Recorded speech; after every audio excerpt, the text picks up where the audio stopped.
Welcome to Crossbody Drafts, a show where we pick some wrestling things. I am Evan. I'm Javier. And this week we will be drafting the best rosters of wrestlers who have never been in WWE. Oh, it's more names than I thought. Yes. Like more like legit top names than I thought. Honestly, I found more than anything that it was more difficult with women than it was with the men. Like this is like a shit. Like honestly, we could go like 20 rounds deep on just male wrestlers. Yeah. But just for mixing purposes. Yeah, it's a big list of like legitimate some of the best talent you'll ever see in between those ropes. And we have to clarify the rules of the draft. A wrestler is considered having not been in WWE so long as they have not appeared on WWE television or a like major WWE show. So you can be in developmental and never make it to TV. If you're on Deep South TV, that's fine. If you're in OVW TV, that's fine. If you were FCW tag champs with Tyler Breeze, that's fine. Whatever. You know what I mean? That's cool.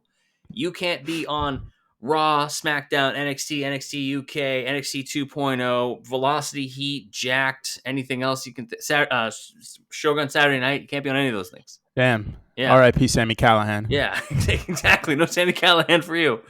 So we're going to go back and forth. We're going to draft our best wrestlers for this, and you in the comments will decide who has the better draft. Javier has the draft dime. Draft dime. I will call it in the air. I am currently 0 for 3. It's actually kind of impressive. It's kind of impressive. All right. All right, Evan, you ready? Yeah, ready. Tails. It's got to be tails this time. Son of a... Oh, okay. So, again, I have forfeited the first overall pick to Javier. There's a lot of talent out there. A lot of history. It's not just current wrestlers, too. It's all time. Anybody who has ever not been in WWF, WWE. Who are you going with for the first pick? My first pick is someone who I not only feel is deserving, but is also a little strategic on my end. I mentioned earlier that it's really tough to get women. Bitch. I know who you're picking. So I'm choosing the GOAT. My first pick, I'm picking Manami Toyota. I knew that's who it was. I knew, and that's who I would have picked if I had the number one pick too, because you're right. It's so much harder to find elite women's talent that hasn't been in the WWE or WWF. And Manami Toyota it's is really the number one. It's really just the AEW originals who haven't been in, like, it's like Jamie Hayter, Britt Baker, people like that, who Thunder Rosa, women who haven't been, just haven't been to WWE because they just went to AEW instead. And none of them are, like, they're all great. None of them are worthy of a first overall pick or even maybe a top 10 pick in this draft. But man, Manami Toyota, it's like the Victor Wembanyama of this. Like it's like a cut above and then everybody else that you can compare it to. And we're not basing this off of talent. We're basing this strictly off of the fact that it's like not even like she is like the top woman, and then there's like the craziest drop off. Yeah, and is that a testament to how well WWE has treated their women's division? Not historically, but yes, recently. I would say it's a testament to how strong their recruiting of women is. Maybe that's it. Everything after that, it's hit or miss. Yeah. But as far as the recruiting goes, they do a great job of bringing in very, very talented women. Now, one thing that is going to be a trend in this draft, I guarantee it, is Japanese wrestling. Because that is where most of the talent resides that has not made WWE. So knowing that pool of Japanese wrestling is going to be there for a long time, I'm going to go in a very different direction.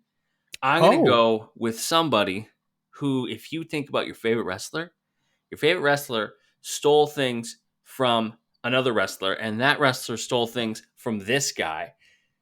Gorgeous George is my first pick. Wow, that is not where I thought you were going with that. Listen to anybody talk about, how important this man was in terms of the creation of modern professional wrestling. It's Gorgeous George all of the way. The flamboyancy, the theatrics, the character work. like if you're somebody that Muhammad Ali says I took things from him, you're worth a first pick. Yeah, that's fair. Honestly, didn't even make my list. Oh, that's an oversight in your scouting department. That is an oversight on my scouting department, considering some of the people that are here. So I just want to clarify before my next pick. There's a specific wrestler who is a superstar in the independent scene, and then disappeared to go work at an orphanage in Mexico. Oh yeah. I'm not allowed to take. Am I allowed to take El Generico? Honestly, if you wanted to, you can. Because I had the same joke written down. So, I think for the sake of the sanctity of this draft, we cannot do so. Although I hear he's good friends with this one guy, Sami Zayn, who works over in the Fed right now. And Sami Zayn, tremendous guy, tremendous wrestler. Oh, great. But no, my next pick. There's logic, there are strategic picks, and then there's just me picking with my heart. And there's just no way that I can allow this man to be drafted by you. Okay. So my next pick, the second pick for me, I got to take Kazuchika Okada. Okay. That is chalk as to my top three in terms of who I had on the board. It has now gone in order. So that's fair. I have to do it. Why Kazuchika Okada over any other Japanese wrestler, like a male wrestler? To me, he's my favorite. Kazuchika Okada is easily in my Mount Rushmore for favorite professional wrestlers ever. And I feel like the upside is there with anyone. Like as far as peak of powers, you could put him, in my opinion, with any of the Japanese guys, the Tanahashis, the Kenta Kobashis, the Misawas, the Inokis, the Giant Babas, anyone. I think Okada is right there on their level. And there's still so much left, you know? Like, he's only in his mid-30s at this point. And he's on the earlier side of that. Like, he's just he is the definition of a generational talent. Manami Toyota, you referred to her as the Victor Wembanyama. Okada's fucking LeBron. You know, like he was chosen from day one. And since day one, he has absolutely been that fucking guy. And honestly, it's one of the reasons I'm so impressed with LeBron. And I'm actually a big LeBron fan, is because if you have that hype and you live up to it consistently for 20 years, that's almost more impressive than just being great. You know what I mean? Yeah. And I think the hype slander is outrageous. It's ridiculous. All right, so like I said, mine has gone chalk. I'm going to keep it going chalk in terms of my power rankings here with a guy who you offhandedly mentioned right in there, a guy who I have been reintroduced to recently because of our Japanuary series. Go listen to our podcast, Crossbody Work. Go listen to us talk about All Japan Wrestling for the first time. And let me draft Misawa. I want Misawa. I want Misawa. Absolutely. Oh, absolutely. Wow. And it's tough because it's pretty much 4A and 4B on my list. You know who 4B is.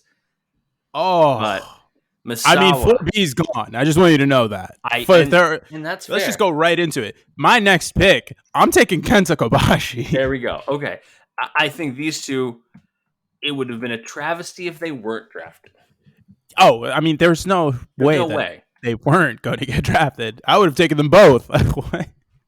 And when you think about it, it's because both at one point were the pinnacle of wrestling, even though WWE existed. Like in terms of actual wrestling skill, if you really want, and Dave Meltzer is subjective, he's one dude's opinion, right? But if you want to go to the Wrestling Observer Newsletter Awards, and you just see a swath of the 90s, just Western wrestling doesn't exist in the awards. It's just not there. Match of the year, feud of the year, promotion of the year, wrestler of the year. Just, it's never going to be a Hulk Hogan or a Bret Hart for that whole little stretch. It's just Misawa and Kenta Kobashi. Like, they're just dominating.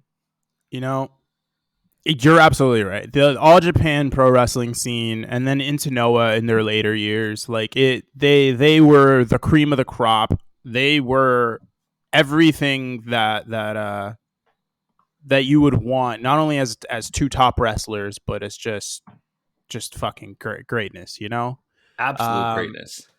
Okay, so we got pretty much. I mean, look, there's really just like two, in my opinion, Japanese guys who are still not worth taking, but like make a big case to like the best cases to be taken. We took 3 of the 5, in my opinion, that were the most eligible. Who are you going with next?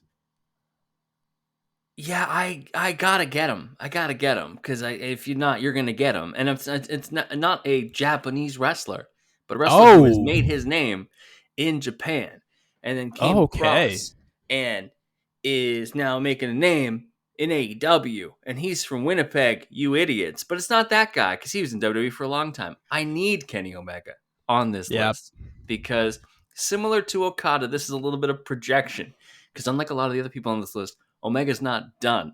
And he has had the track record so consistently. He's going to be AEW World Champion again a couple of times probably.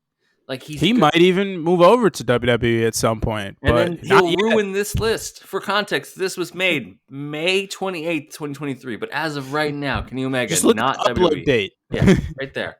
Yeah. So you got to go with Kenny. He's got fucking 7-star matches under his belt. He can still do it at a high level. I will say at first, I was not a Kenny guy. I was new. I just didn't get it. I didn't have any of the backstory, and then all of a sudden people were like, watch this 49-minute match of this fucking guy. See, my thing with Kenny is I really saw Kenny from the DDT Pro days. So I was seeing him and Kota Ibushi like go stupid. I knew him from PWG. I'm like my version of Kenny Omega up until he became the cleaner and he was the junior of the Bullet, like the junior leader of the Bullet Club and all that stuff was like. I thought of Kenny as like I just think of him as like the little perm with the blonde hair and the green really shorts. It's gotten better. It's gotten significantly better, but it was like blonde with the trunks. It was bad. But he was so freaking good and talented and athletic, and he's like he really is everything that you want. All right. Okay. Yeah, so far. You've got Manami Toyota, Kazuchika Okada, and Kenta Kobashi. I have Gorgeous George, Mitsuharu Misawa, and Kenny Omega. Round 4, who do you got? I gotta take a non-Japanese person at this point. I feel like and there's a very obvious pick I would say there's one extremely obvious pick, a tag team of brothers. Yep, that I will not be drafting. Okay, we'll talk about them later. Right now, because I want to go a little bit off the beaten path on this. Okay. One of the best tag teams in the history of professional wrestling, who for whatever reason just didn't make it over to WWE, regardless of how hot they were in the 80s. Give me the Midnight Express. The Midnight Express. Dennis Condrey and Eaton. You can keep Jim Cornette though. Did you know what I thought you were about to do? You know what team I thought you were about to hit me with? Was it the Lucha Brothers? No, I thought you were about to hit me with the Motor City Machine Guns. No, Alex Shelley wrestled on NXT. And I had a flag in my back pocket, and it was ready. I was going to just be whipping that flag to be like, Alex Shelley once appeared on TV. And I really wanted to do the Addiction, but they were both in WWE too. Do you know who Alex Shelley faced on TV? Wait, he had a singles match? I thought it was the tag match with Alex Shelley was on a Sunday Night Heat taping. Oh. In 2000. Well, he was also in the Dusty Tag Classic. The Time Splitters were in that. But in terms of on WWE proper, he had a match on WWE. We're not counting NXT TV. No, we are. But I found this other match. He had a match on Sunday Night Heat, June 6, 2005, where he lost to Simon Dean. Oh my lord. Simon Dean. All right, so let's talk about your actual pick. Why Midnight Express? Honestly, like everyone else had already gone to WWE at this point. Like even the Rockers, I think, had a cup of coffee there. So it's just like, one of the biggest heel teams of all time. Bobby Eaton, one of the most underrated talents in the history of professional wrestling. A guy who I very much am looking forward to covering on this podcast at some point. And they I just feel like they are a team that don't get mentioned enough when we talk about like historically great teams. Like we're That's always fair. thinking Dudleys, Hardys, Edge and Christian, Yeah. Young Bucks, Usos. Lucha Brothers for the modern teams, Yeah. Usos, New Day. For even the old guys, we think of the Rockers, we think of LOD, all these people. Heart Foundation. Midnight, yeah, like the Midnight Express sort of get lost in that shuffle. They never came over to WWE, WWF, so maybe that's a reason why. But they are still one of the best teams ever. If you looked at my face in the recording earlier when I was doing this, I was trying to figure out the name of Dennis Condrey. That's what I was doing the whole time. I already remember his name. Yeah, that's why we. This is why we need like assistant scouts who we can just be like, can pull up the information on Midnight Express. Can you give me that name again? It's the kid, the stud, the linebacker from Mississippi State. What's his name? Brian Bosworth. All right, so that was your 4th round pick. My 4th round pick, I gotta go with a guy who people say that if he was brought in at the right time, would have made the WWF a ton of money. A ton of money. Specifically, if they let him feud with Hogan. But unfortunately, he never had the chance and was never brought in.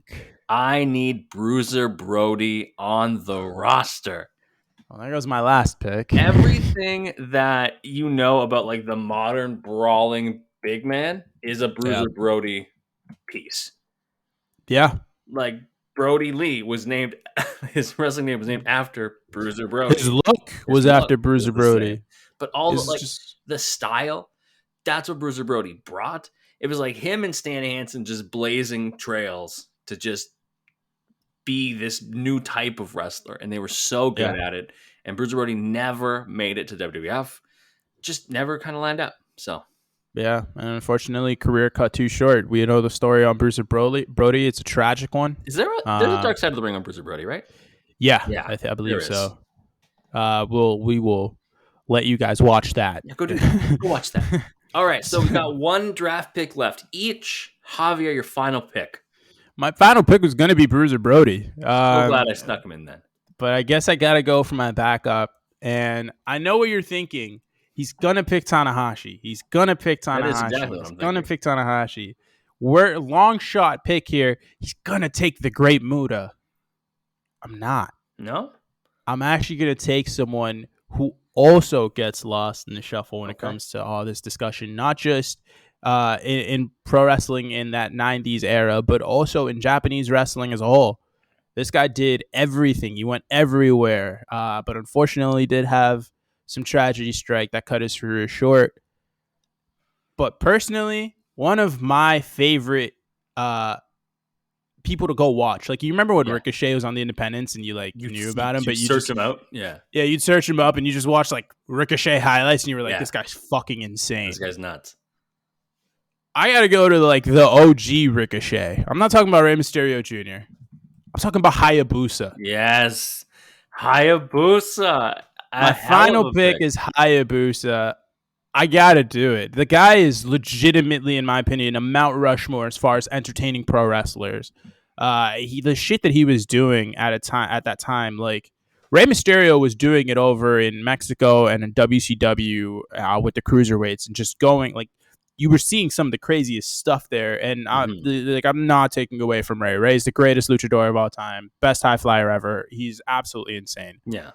But Hayabusa was getting like doing things. 90% of what he was doing. He was doing things. And he was doing it everywhere except WWE. And that's why I'm picking Hayabusa. All right. So let's talk about who's left on the board that we haven't picked. We briefly touched on a tag team. You mentioned the Briscoes are on the board. Yep. And honestly, a pretty good pick. A very successful team. You mentioned Tanahashi, the ace of New Japan. A very tempting pick for your boy. It might be who I go with. Let's see. I'm going to run through the rest of my board. Great Muta. Surprising that he never did go to WWE, even for a cup of coffee, even for like a one-off match. Because like we can't even pick Jushin Thunder Liger. Like, isn't that so weird? Because he had a match with Tyler Breeze. I know. This feels like a fever dream, right? Maybe a little too early in the career to pick Will Ospreay, but he was on the board too. I don't know.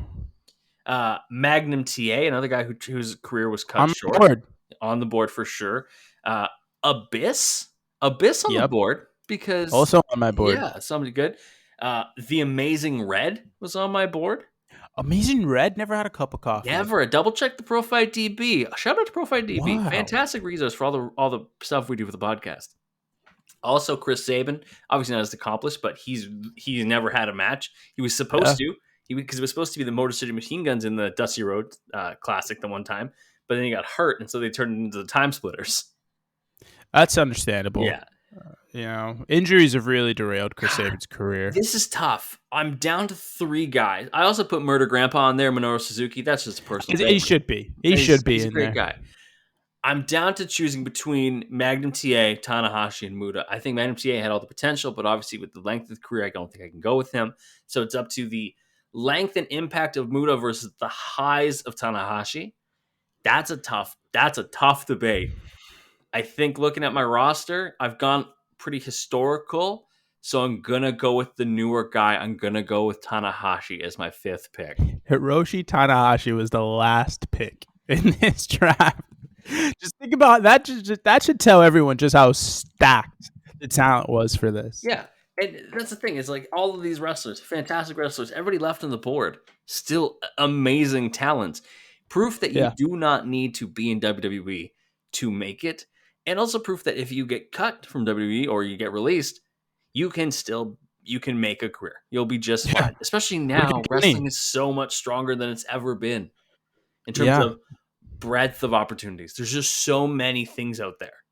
There are so many guys who I could legitimately see 15, 20 years from now being eligible for this because they never went over to the WWE. Like a guy like Darby Allin comes to mind, MJF, I think, will probably end up going over. He's going. Like, whether it be 10 years, 15 years from now, whatever it is, I think he does end up going at some point.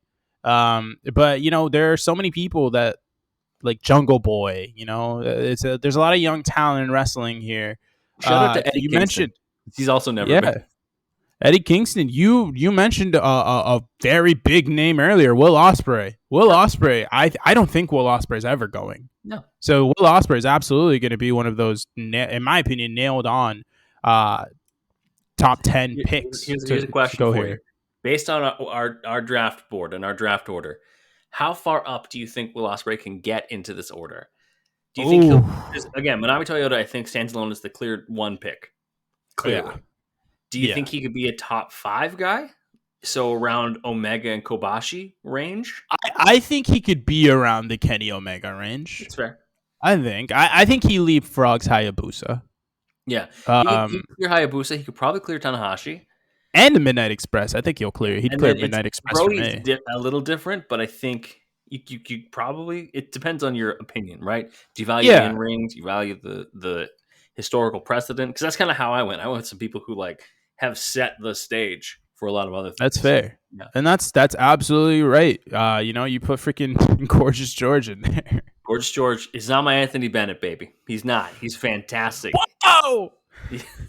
That is our draft of wrestlers who have never been in WWE, WWF. You need to tell us in the comments who had the better draft. Tell us who you would have picked if you had some picks in this draft as well. However, where can people find you on social media? I'm on the Twitter machine at JMelloSports. Just sauce me a follow. Sauce me one too. At 7 Combs, ITSEVANGOMES, and follow the podcast most importantly on Twitter, on Instagram at Crossbody of Work, and here on YouTube at Crossbody of Work. Hit subscribe, hit like. Thanks for joining us. We'll be back with another Crossbody draft sometime soon. We'll see you then. Bye.